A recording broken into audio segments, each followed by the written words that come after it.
ٹھیک ہے، تو سورۃ البقرہ ہم نے شروع کی تھی اور اس کے اندر ہم نے ابتدائی واقعات پڑھے تھے جو ایمان والوں سے، کافر لوگوں سے متعلق تھے، اور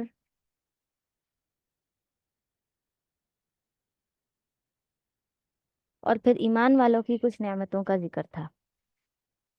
پھر اس کے بعد اب یہاں پر مشرکین مکہ کا ایک اعتراض تھا کہ جب اللہ تعالیٰ نے قرآن کریم میں یہ آیات مثال بیان کی تھی نا، مثال بیان کی تھی آیات کے اندر کہ منافقین کی دو علامتیں ہیں، اور ان کی مثال ایسی ہے منافقین کی، وہ او کصیب من السماء والی، اور اسی طریقے سے وہ پانی والی کہ وہ آسمان سے پانی برستا ہے، یا وہ آگ جلانے والی مثال۔ تو وہ دو مثالیں جو اللہ تعالیٰ نے نازل فرمائی، تو مشرکین مکہ نے اعتراض کیا کہ تم کہتے ہو کہ یہ اللہ جو ہے بہت بلند و برتر ہے، اور یہ قرآن کریم جو ہے اللہ کی طرف سے ہے، تو جب اللہ کی شان اتنی عالی ہے تو وہ کیا ایسا پروردگار ایسی چھوٹی چھوٹی مثالیں بیان کرے گا؟ یعنی یہ بہت ہی حقیر سی مثال ہے، پانی والی، آسمان سے پانی نازل ہوتا ہے، اور کیا کہتے ہیں اسی طریقے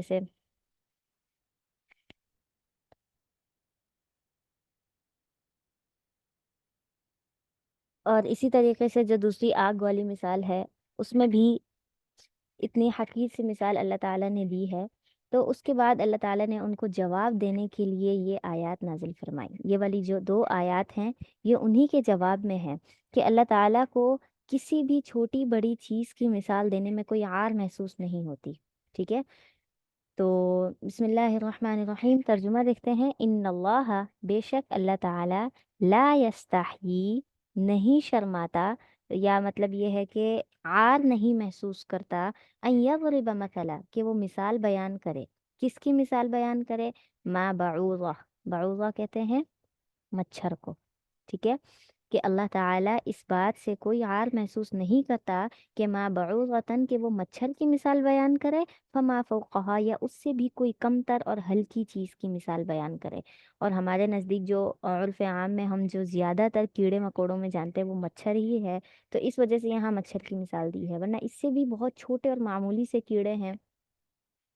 تو اللہ تعالیٰ کو کوئی عار محسوس نہیں ہوتی کہ وہ چھوٹے جانوروں کی، چھوٹے کیڑے مکوڑوں کی مثال دے یا کوئی بہت بڑی مثال دے۔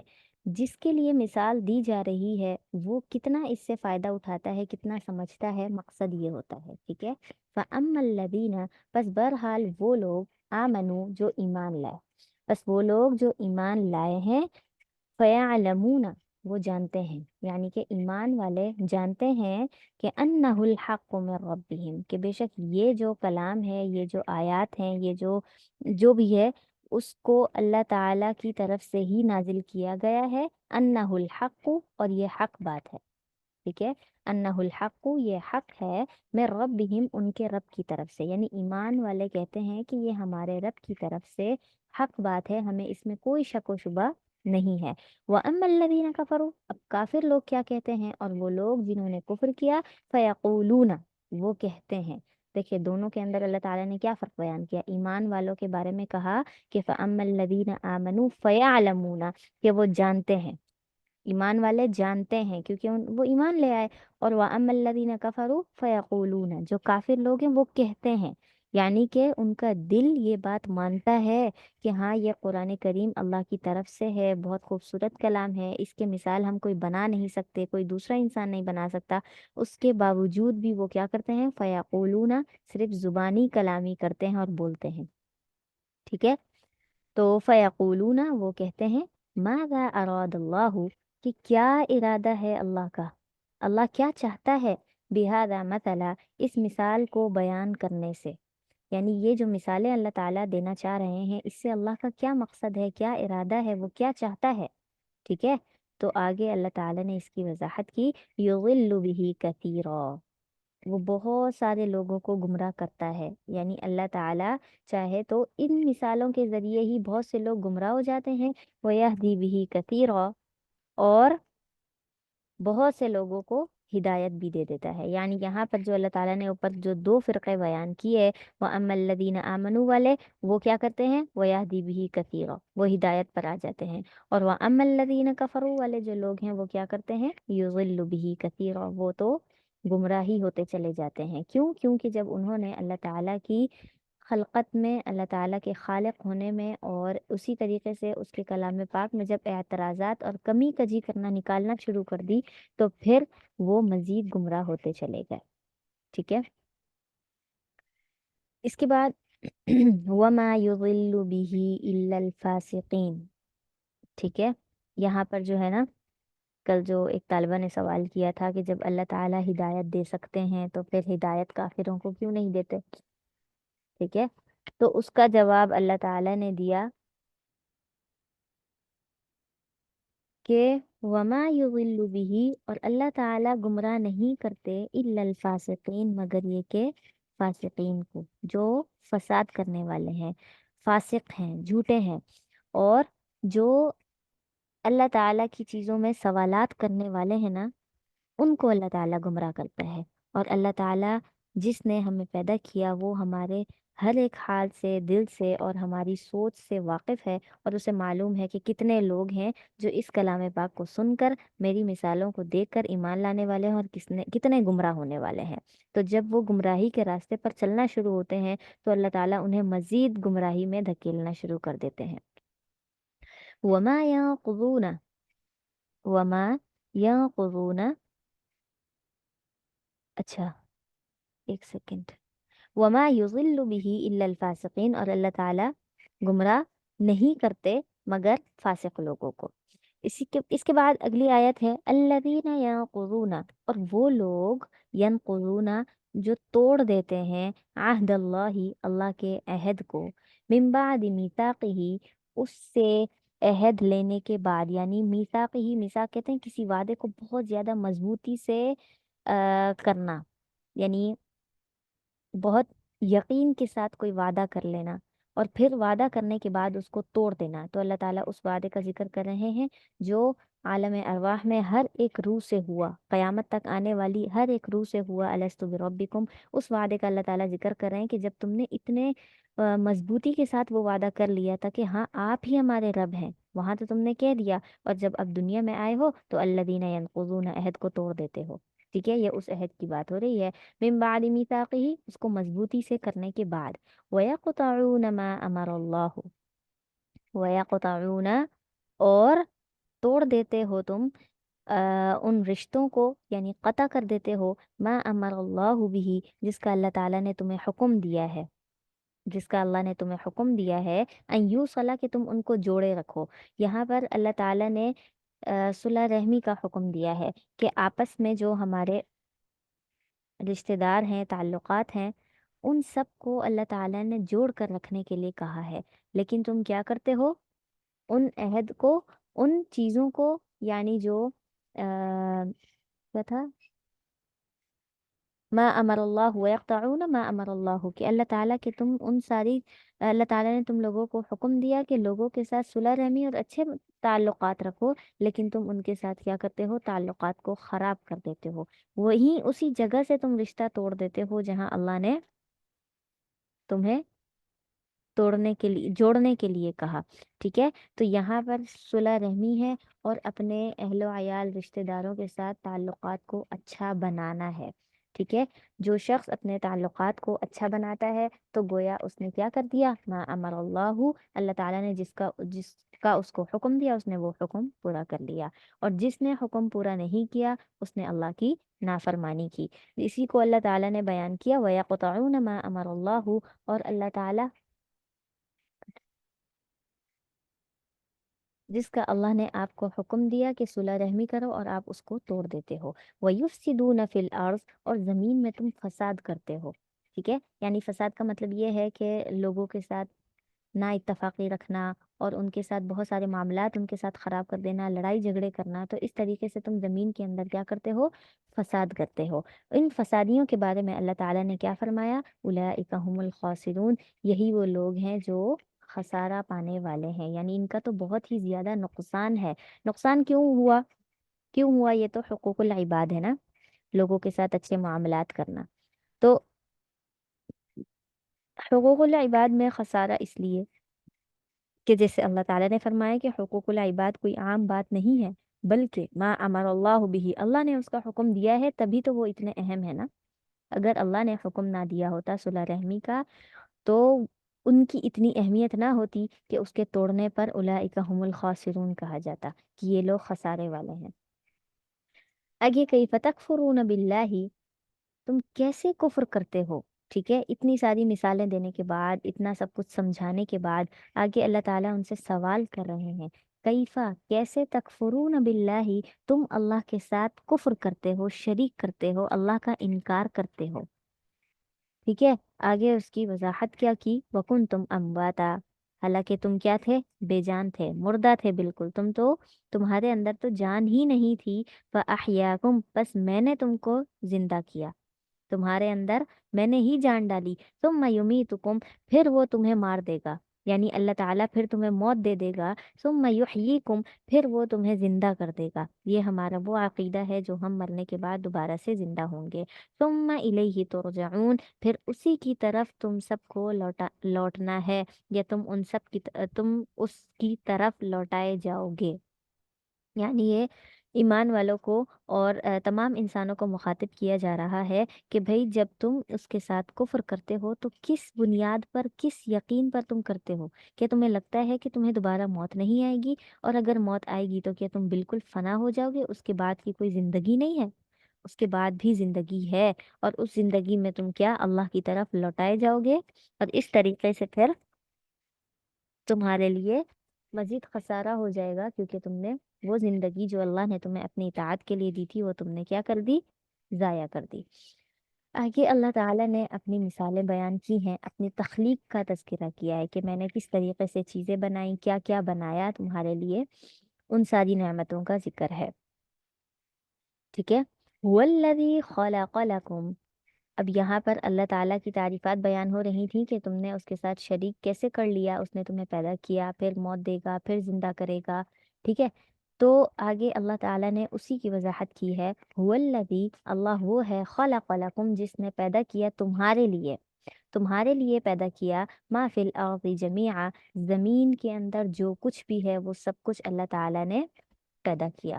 اب زمین کے اندر کیا ہے، ہر ایک وہ چیز جو ہمارے فائدے کے لیے بھی ہے، ہمارے نقصان کے لیے بھی ہے، اور اس میں ہمیں بہت ساری ایسی چیزیں ہیں جن کے فوائد اور جن کی ضروریات کو ہم خود بھی نہیں جانتے، لیکن اللہ تعالیٰ نے اسے ہمارے لیے پیدا کیا. یعنی ہر ایک سہولت، ہر ایک نعمت موجود ہے ہمارے لیے. ثم استوى الى السماء، پھر وہ قائم ہو گیا آسمان کی طرف، یعنی کہ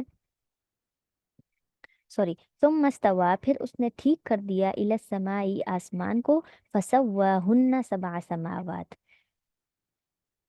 یہاں پر ہاں جی، ثم استوى، پھر وہ متوجہ ہوا، الى السماء، آسمان کی طرف، فسواهن، پھر ان کو برابر کر دیا، سبع سماوات، 7 آسمان، یعنی طے در طے ایک دوسرے کے اوپر بالکل ترتیب سے 7 آسمانوں کو بنایا.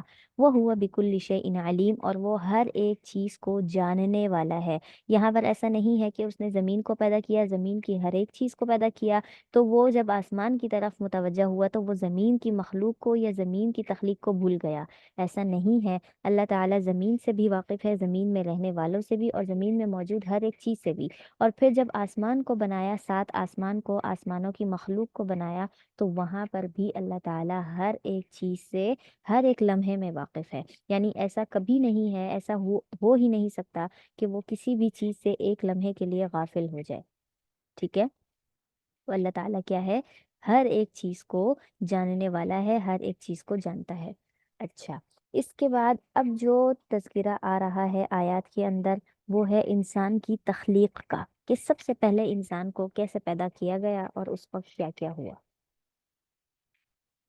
ٹھیک ہے، سب سے پہلی تخلیق اللہ تعالیٰ نے حضرت ابراہیم حضرت آدم علیہ السلام کے ذریعے سے کی. ٹھیک ہے، اور وہی ہیں جن کو اللہ تعالیٰ نے خود اپنے ہاتھوں سے بنایا، اور مٹی سے بنایا، اور زمین کے مختلف حصوں سے مٹی اٹھائی اور ان کو جمع کر کے اس گارے سے حضرت حضرت آدم علیہ السلام کو بنایا. پھر جب وہ بالکل تر مٹی سے ان کو بنایا اور پھر ان کو سوکھنے کے لیے کئی ہزار سال تک دھوپ میں رکھا. پھر جب وہ کیا کہتے ہیں اس کو کھٹکنے والی مٹی ہو گئی، جیسے کہ ہم آپ نے دیکھا ہوگا وہ جو گملے ہوتے ہیں اور گلک وغیرہ ہوتی ہے، اس کو جب ہم مارتے ہیں وہ کون سی مٹی ہوتی ہے، اس کو دھوپ میں سکایا گیا ہوتا ہے اور وہ ٹھک ٹھک ٹھک اس کی آواز ہے. ایسی جب ہو گئی حضرت آدم علیہ السلام کی جسامت، تو پھر اس کے بعد اللہ تعالیٰ نے اس کے اندر روح ڈالی اور پھر وہ گوشت کا ایک ٹکڑا بن گیا، جیتا جاگتا انسان. ٹھیک ہے، تو یہاں سے ہوئی تخلیق. لیکن تخلیق سے قبل کیا ہوا تھا اس کا تذکرہ اللہ تعالیٰ نے قرآن کریم میں فرمایا کہ دیکھو یہ تم انسان ہو، جب میں تمہیں پیدا کرنے لگا تھا تو اس وقت میری سب سے برگزیدہ یعنی کہ فرشتوں نے مجھ سے کیا کہا تھا تمہارے بارے میں، یعنی انسان کے بارے میں. لیکن پھر بھی میں نے تمہیں پیدا کیا اس لیے کہ میں زیادہ جانتا ہوں کہ تم نے کیا عمل کرنے ہیں دنیا کے اندر جا کر، اور کس طرح کے اعمال سے اپنی دنیا کو بہتر بنانا ہے اور آخرت کو بہتر بنانا ہے، یا پھر اس کو نقصان کی طرف لے کر جانا ہے. اچھا، تو سب سے پہلے کیا ہوا کہ پیدائش سے قبل ہی اللہ تعالیٰ نے فرشتوں سے فرمایا کہ میں نے جو زمین بنائی ہے، اب زمین کے لیے میں ایک ایسی مخلوق تیار کرنے والا ہوں. انی جاعل فی الارض خلیفہ. اللہ تعالیٰ نے واضح کہہ دیا کہ وہ زمین میں جا کر نا بہت جھگڑا کرے گی، جھگڑالو قسم کی ہوگی وہ. تو اچھا، خلیفہ کہا کہ زمین میں خلیفہ بنانے والا ہوں جو زمین کو چلائیں گے، زمین کے معاملات دیکھیں گے. تو فرشتوں نے فوراً سے کہا کہ آپ ایسی مخلوق کو پیدا کرنے والے ہیں یفسدو فیہا، جو فساد بھی کریں گے اور ویسفک الدماء، خون بھی بہائیں گے، یعنی ایک دوسرے کو قتل بھی کریں گے، قتل و غارت ہوگی اور فساد ہوگا. تو پھر اللہ تعالیٰ نے کیا فرمایا، اعلم ما لا تعلمون، میں جانتا ہوں تم نہیں جانتے.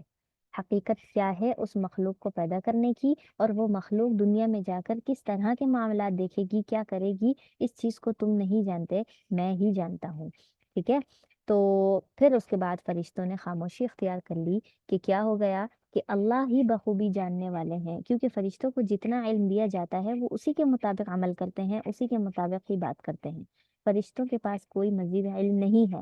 لیکن اللہ تعالیٰ نے جو انسان کو اشرف المخلوقات کو بنایا ہے اس کو علم دیا ہے، اور یہی چیز ہے جو اس نورانی اور اس اشرف المخلوقات کے درمیان فرق کرتی ہے، علم. اور جب اللہ تعالیٰ نے پیدا کیا تو سب سے پہلے حضرت ابراہیم آدم علیہ السلام کو کیا دیا، علم ہی دیا. ٹھیک ہے، یہ علم ہی ہے جس کو کہا جاتا ہے علم ایک نور ہے. نور کا مطلب یہ ہے کہ اللہ تعالیٰ نے پیدا کیا ہے اور یہی انسان کو شعور دینے والی چیز ہے. تو پھر کیا ہوا، آئے ترجمہ دیکھتے ہیں. وَإِذْ قَالَ، ایک سیکنڈ، ہاں جی، وَإِذْ قَالَ رَبُّكَ، اور جب کہا تمہارے رب نے. ٹھیک ہے، یہ کس سے مخاطب ہے، آیات جو جن پر نازل ہو رہی ہے، یعنی کہ آپ صلی اللہ علیہ وسلم سے مخاطب ہے کہ آپ کے رب نے، یا پھر ہم سب سے، ہماری امت سے کہ جب بھی تمہارے رب نے. ٹھیک ہے، تو وَإِذْ قَالَ رَبُّكَ، اور جب آپ کے رب نے کہا للملائکتی، فرشتوں سے. اللہ تعالیٰ نے فرشتوں سے کہا انی جاعل، بے شک میں بنانے والا ہوں، فی الارض، زمین میں، خلیفہ. خلیفہ یعنی پیشوا، وہ لوگ جو زمین اس چیز کے معاملات کو دیکھنے والے ہوں. ٹھیک ہے، نائب. تو میں زمین میں کیا بنانے والا ہوں، خلیفہ بنانے والا ہوں. تو فرشتوں نے کہا قالو، وہ کہنے لگے اتجعلو، کیا آپ بنائیں گے، فیہا، اس میں، یعنی کہ زمین میں آپ بنائیں گے، من یفسدو فیہا، ایسے لوگوں کو، ایسے لوگوں کو، یفسدو فیہا، جو اس میں فساد کریں گے، یعنی ان میں لڑائی جھگڑے ہوں گے، ویسفکو الدماء، اور وہ خون بہائیں گے. یسفکو بہانا ہوتا ہے، دماء خون، اور وہ خون بہائیں گے. تو اللہ تعالیٰ نے اچھا، فرشتے آگے کیا کرتے ہیں، آگے اپنے بارے میں بتاتے ہیں کہ ہم بھی تو مخلوق ہیں. ٹھیک ہے، ہم بھی تو مخلوق ہے جو آسمانوں پر رہتے ہیں، اور ہم کیا کرتے ہیں، وَنَحْنُ نُسَبِّحُ، اور ہم تسبیح بیان کرتے ہیں، یعنی ہم آپ کی حمد و ثنا کرتے ہیں، بحمدکا آپ کی حمد و ثنا کے ساتھ، نسبحو تسبیح بیان کرتے ہیں، تعریف کرتے ہیں، ونقدس لک اور ہم آپ کی پاکی بیان کرتے ہیں، ایسی پاکی کہ آپ کے ساتھ کسی کو شریک نہیں کرتے، آپ کی عبادات کے معاملات سارے ہم چیز دیکھتے ہیں، ٹھیک ہے۔ تو اس بارے میں اللہ تعالیٰ نے فرمایا کہ فرشتوں نے کہا وَنُقَدِّسُ لَكَ کہ ہم آپ کی پاکی بیان کرتے ہیں۔ قَالَ إِنِّي أَعْلَمُ مَا لَا تَعْلَمُونَ اللہ تعالیٰ نے آگے ان کی بات کا رد کیسے کیا؟ قَالَ فرماتے ہیں، اللہ نے فرمایا إِنِّي أَعْلَمُ بے شک میں جانتا ہوں، مَا لَا تَعْلَمُونَ جو تم نہیں جانتے، اعلم میں زیادہ جانتا ہوں۔ ایک تو ہوتا ہے عالم، ٹھیک ہے، جاننے والا، ایک ہوتا ہے علیم، جانتا ہے، ٹھیک ہے، لیکن ایک ہے اعلم، میں بہت زیادہ، سب سے زیادہ جاننے والا ہوں۔ تو اعلم ما لا تعلمون میں سب کچھ جانتا ہوں، وہ سب کچھ جانتا ہوں، ما لا تعلمون جو تم نہیں جانتے۔ اللہ تعالیٰ نے فرشتوں کی بات کو رد کیا۔ اس کے بعد جب حضرت آدم علیہ السلام کی تخلیق ہو گئی، جو کہ میں نے طریقہ کار بتایا، اور پھر آپ میں روح پھونک دی گئی، تو پھر اللہ تعالیٰ نے فرشتوں کو فرشتوں اور حضرت آدم علیہ السلام کے درمیان ایک مقابلہ رکھا، تاکہ فرشتوں کے سامنے یہ بات واضح کر دی جائے کہ اللہ تعالیٰ نے جس مخلوق کو اپنے ہاتھوں سے بنایا ہے، جس کے لیے یہ زمین بنائی اور جنت اور دوزخ بنائے، اس مخلوق کا اس مخلوق کی کیا فضیلت ہے، یعنی فرشتوں پر بھی اس مخلوق کی فضیلت ہے، اس لیے اس کو اشرف المخلوقات کہا جاتا ہے۔ اچھا، وعلم اللہ تعالیٰ نے کیا کیا، وعلم اور اللہ نے سکھا دیا، آدم علیہ السلام کو، اسماء نام، اللہ تعالیٰ نے حضرت آدم علیہ السلام کو نام سکھا دیے۔ کس چیز کے نام تھے؟ یہ کہا جاتا ہے کہ مختلف چیزوں کے نام بتا دیے، کہ فلاں چیز کو یہ بولتے ہیں، فلاں چیز کو یہ بولتے ہیں، یہ اللہ تعالیٰ نے حضرت آدم علیہ السلام کو سکھا دیے۔ کلہا کلہا ہر ایک چیز کے نام، یعنی ہر ان چیزوں کے نام جو وہاں پر موجود تھے، تاکہ فرشتوں سے اس کا امتحان لیا جائے۔ اور جیسا کہ میں نے آپ کو بتایا کہ اللہ تعالیٰ نے فرشتوں کو جتنا علم دیا ہے اتنا ہی ہے، اس سے زیادہ ان کے پاس کوئی علم نہیں ہے، نہ ہی وہ مزید غور و فکر کرتے ہیں۔ یہاں تک کہ فرشتوں کو اگر کہا جائے کہ اللہ اکبر کہو، تو وہ فرشتے سارا دن رات ہر ایک لمحہ اللہ اکبر کہتے رہیں گے، اس کے علاوہ ان کی زبان سے مزید کوئی کلمہ جاری نہیں ہوگا۔ مطلب یہ ہے کہ وہ اللہ تعالیٰ کی تعریف کے لیے مزید کوئی لفظ اپنی زبان سے خود ادا نہیں کر سکتے، ٹھیک ہے۔ تو انسانوں کے اندر تو یہ ہے کہ اللہ تعالیٰ نے ان کو بتا دیا کہ اللہ کی حمد و ثنا کرو، ٹھیک ہے۔ تو اب ہم مختلف الفاظ سے، مختلف طریقے سے اور مختلف انداز سے ہم اللہ کی حمد و ثنا بیان کر سکتے ہیں۔ کیوں؟ کیونکہ اللہ تعالیٰ نے ہمیں یہ شعور اور یہ علم دیا ہے۔ کچھ پوچھنا چاہ رہی ہیں؟ غالباً مائک آن ہو رہا ہے یا میری آواز کا مسئلہ ہے؟ کچھ پوچھ لیں؟ آپ کی آواز آ رہی ہے ماشاء اللہ۔ ٹھیک ہے، جزاکم اللہ۔ ٹھیک ہے، تو حضرت اللہ تعالیٰ نے حضرت آدم علیہ السلام کو ان سب چیزوں کے نام سکھا دیے، پھر کیا کیا؟ ثم پھر عرضہم ان پر پیش کیا، ٹھیک ہے، عرضہم ان کو پیش کیا، کن کو؟ یہ ہم جو ہے چیزوں کے بارے میں، وہ ساری چیزیں اللہ تعالیٰ نے پیش کی علی الملائکتی فرشتوں پر، ٹھیک ہے۔ جن جن چیزوں کا نام حضرت آدم علیہ السلام کو سکھایا، وہ ساری چیزیں فرشتوں کے سامنے لے کر آئے۔ فقالا پھر فرمایا، انبئونی مجھے بتاؤ، باسمائی نام ان کے، ہاؤلائی ان کے نام، ٹھیک ہے، ہاؤلائی ان کے، باسمائی نام۔ فقالا اللہ تعالیٰ نے فرمایا، انبئونی باسمائی ہاؤلائی کہ مجھے ان سب چیزوں کے نام بتاؤ، ان کنتم صادقین اگر تم سچے ہو۔ سچے کس لیے؟ کہ انہوں نے کہا تھا نا کہ ہم کیا آپ کی تحمید اور وہ تقدیس کرتے ہیں، آپ کی پاکی بیان کرتے ہیں، اور یہ جو مطلب ہم ہی کافی ہیں آپ کی مخلوق کے لیے، انسان کو بنانے کی کیا ضرورت ہے، فرشتوں کا یہ کہنا تھا۔ تو اس لیے اللہ تعالیٰ نے فرمایا کہ اگر تم ہی کافی ہو نا، تو پھر مجھے ان چیزوں کے نام بتا دو۔ تو فرشتے کیا کہنے لگے؟ قالو وہ کہنے لگے، سبحانک آپ تو پاک ہیں، لا علم لنا ہم نہیں جانتے، الا ما علمتنا مگر جو کچھ آپ ہمیں سکھاتے ہیں۔ یعنی اللہ تعالیٰ سے فرما رہے ہیں کہ آپ ہمیں جتنا علم دیتے ہیں ہمیں صرف اتنا ہی معلوم ہے، ان ساری چیزوں کے نام تو ہم نے جانے ہی نہیں۔ انک انت العلیم الحکیم بے شک آپ ہی جاننے والے اور حکمت والے ہیں، یعنی آپ بھی کو سب کچھ معلوم ہے کہ کیا کام کیسے کرنا ہے، کس چیز کو کیسے دیکھنا ہے، یہ سارے معاملات آپ کو معلوم ہے، اور حکیم حکمت بھی آپ کو معلوم ہے کہ کس طریقے سے کس کا جو ہے بہت ہی سمجھداری کے ساتھ فیصلہ کرنے کو حکمت کہتے ہیں۔ تو آپ اس بارے میں بخوبی جانتے ہیں، ہمیں تو کچھ معلوم ہی نہیں۔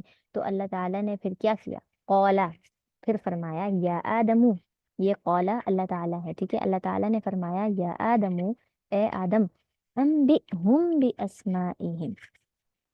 اچھا، اوپر جب فرشتوں سے بات ہو رہی تھی تو اللہ تعالیٰ نے فرمایا انبئونی، مجھے بتاؤ، مجھے بتاؤ۔ لیکن اب جب حضرت آدم علیہ السلام سے بات ہو رہی ہے تو حضرت آدم علیہ السلام کو اللہ تعالیٰ نے کیا کہا؟ انبئہم، مجھے مت بتاؤ، ان کو بتاؤ، یعنی کہ فرشتوں کو بتاؤ، باسمائہم، ان کے نام۔ تو اس چیز سے ہمیں معلوم ہوتا ہے کہ اگر ہمیں کوئی علم دیا جاتا ہے، اگر ہم کچھ سیکھتے ہیں تو ہم وہ صرف اپنے پاس نہ رکھیں، باقی دوسرے لوگوں کو بھی پہنچائیں۔ ٹھیک ہے، کس طریقے سے اللہ تعالیٰ نے حضرت آدم علیہ السلام کو تبلیغ کا طریقہ سکھایا کہ ان فرشتوں کو یہ ساری چیزوں کے نام سکھاؤ، تاکہ کل کو آپ کو جب دنیا میں بھیجا جائے تو آپ کو تبلیغ کا طریقہ، لوگوں تک بات پہنچانے کا طریقہ آتا ہو۔ ٹھیک ہے، تو یہ ہے خیرکم من تعلم القرآن وعلم، قرآن کی تعلیم ہو یا کوئی بھی تعلیم ہو، آپ اس کو سیکھیں اور پھر آگے سکھائیں، اس کو پھیلائیں۔ تو اللہ تعالیٰ نے حضرت آدم علیہ السلام کو وہ طریقہ بتایا کہ آپ ان کو، فرشتوں کو یہ نام سکھائیں۔ قولا، آدم علیہ السلام نے ہاں، آدم علیہ السلام کو کہا کہ ان کو سکھاؤ۔ قولا، قولا، تو آدم علیہ السلام نے وہ سارے نام ان کو بتا دیے۔ تو آگے اللہ تعالیٰ فرماتے ہیں قولا علم، کیا نہیں، اقل لکم، میں نے تم سے کہا تھا، قولا، میں، اللہ تعالیٰ نے فرمایا علم اقل لکم، کیا میں نے نہیں کہا تھا تم سے، انی اعلم، بے شک میں زیادہ جانتا ہوں، غیب السماوات والارض، آسمان اور زمین کی خفیہ باتوں کو، غیب کی باتوں کو، یعنی وہ ساری چیزیں جو کوئی نہیں جان سکتا وہ سب میں جانتا ہوں۔ وَأَعْلَمُ مَا تُبْدُونَ، اور میں خوب جانتا ہوں، بہت زیادہ جانتا ہوں، ما تبدون، جو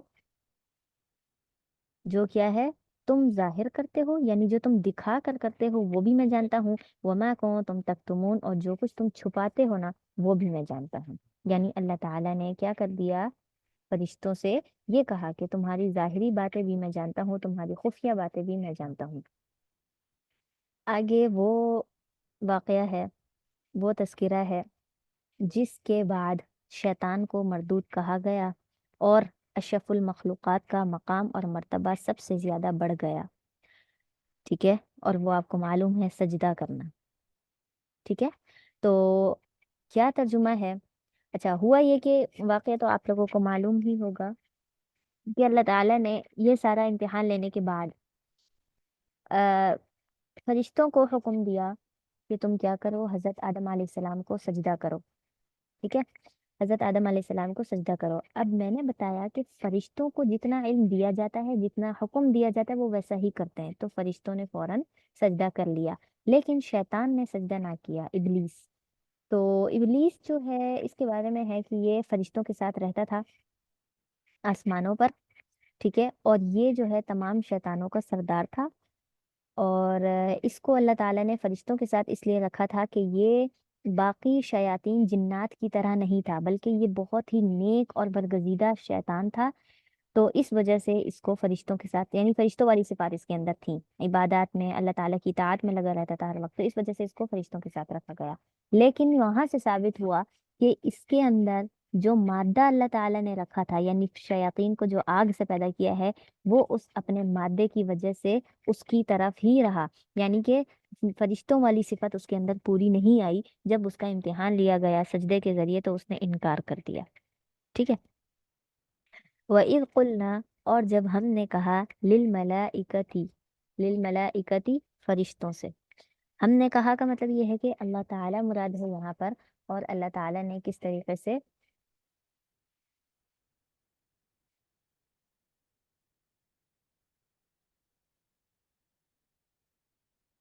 اللہ تعالیٰ نے فرشتوں سے کہا، یہاں پر قلنا کہا، یعنی ہم نے کہا کا مطلب یہ ہے کہ اللہ تعالیٰ نے کیا کیا؟ فرشتوں کو